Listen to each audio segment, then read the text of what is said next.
Time now for Football Night in New York as we welcome in Connor Hughes and Willie Colon. And fellas, Robert Saleh's players might be young, but they don't exactly live under a rock. So I think they're well aware of the history between the Jets and the Patriots. And when they played a couple of weeks ago, there was plenty of chatter about the Jets getting payback for the Patriots scoring 54 points. And the Jets weren't going to be New England's homecoming opponent anymore. And, of course, none of it worked. So, Willie, what should the messaging or theme be for the Jets this week?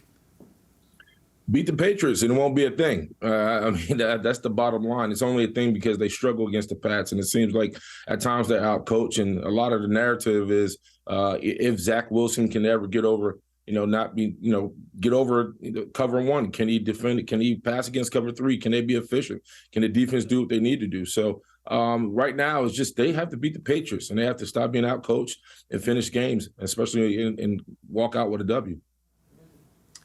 You know, those two games that they played the Patriots last year, I mean, the Jets really got shellacked in both of them. I mean, the 54-13 game is the one that everyone talks about, but the rematch wasn't exactly all that more competitive. And I think what was different about this first meeting with New England is that the Jets were kind of in it. And if that Michael Carter interception stood, you can probably see that this game was going to go a completely different direction in the second half. You know, I mean, the Jets were moving the ball enough on offense. They were obviously shutting down Mac Jones and the Patriots offense there with their defense. It was just Zach Wilson kind of melted down in the second half, and those three interceptions just completely killed the Jets. So I think the Jets kind of got a little bit of a realization in that game that they can play with New England and they can beat New England as long as they avoid the turnovers. But I think that game is on the forefront of all their minds. I think it's one that's been on the forefront of their minds for a very long time. Sauce Gardner, actually, when the Jets beat the Bills, had made a comment about how, it took them a few extra days to get over the New England loss. DJ Reed, when I asked him if he was thinking about the Patriots at all, had a huge smile on his face. So,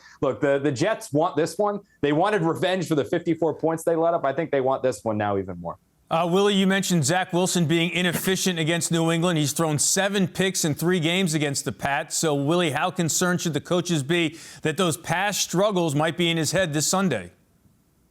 Well, it's going to be a thing, but I think right now it's up to this coaching staff to help Zach Wilson out. You got to understand, listen, Belichick is going to play cover one. He's going to be man on the backside. Zach has to have calm feet in the pocket. He has to be able to understand where his reads are. He has to understand his pre-snap reads at that. And then, it's up to Michael LaFleur to do a better job of handling Zach within the game. He's going to be itchy. He wants that stigma of throwing the 7 picks that, he wants that out the window. For Christ's sakes, he looks at Tua, who's 4-0 against the Patriots. He wants to be just like Tua in that regard. So you got to understand, for Zach Wilson to be efficient, he's going to need help. Mike LaFleur is going to have to pick and choose when to let Zach go and then when to kind of pull him back. It all starts with that offensive line. I know Max Mitchell is going to be practicing this week.